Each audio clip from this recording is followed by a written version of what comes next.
Lesley, here we are again, and it is a pleasure to have you as our guest this evening. I would like to start by asking you, what are the most common challenges that the couples face in your experience, and how has the lockdown affected this negatively or maybe in some cases positively?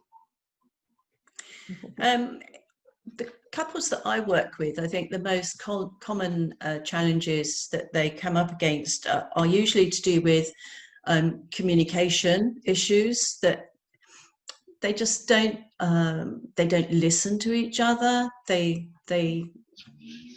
have forgotten how to communicate together.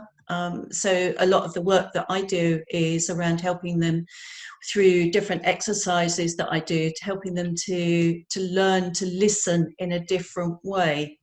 One of the problems is, of course, that when discussions start to get a little bit heated, that we can forget to listen because we're so busy up here formulating what we want to say next, whilst the other person's speaking, that we don't actually listen to them 100%. And of course, then, apart from the fact that we're trying to formulate what we want to say, there's also the bit about we're waiting for them to take a breath so that we can get our bit in. So we're concentrating on that as well.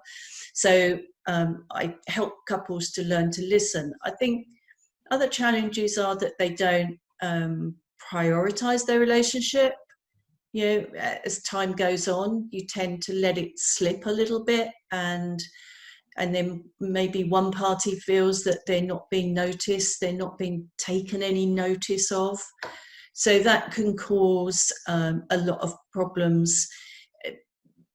And so again, it's about helping people my work is about helping people to express themselves, to be able to say what's going on.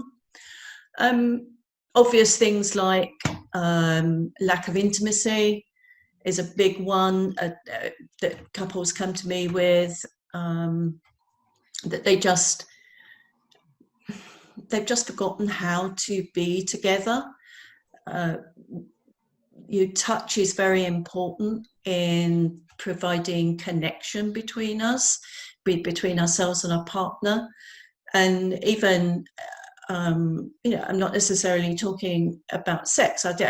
There's a thing these days that younger people tend to use the word intimacy to describe sex, whereas I believe that intimacy is something much, much more. It's about being together. It's about closeness. It's about taking care of each other. It's about celebrating each other's successes or helping each other if you're in a bad place. So and touch is an important part of that, even if it's just a stroke of the arm if somebody's upset.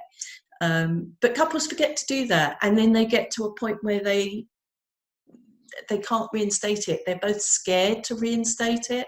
If there's been a lack of touch and lack of intimacy, then they become scared to replace it. So I think that's really important. And I think couples just forget to be a couple.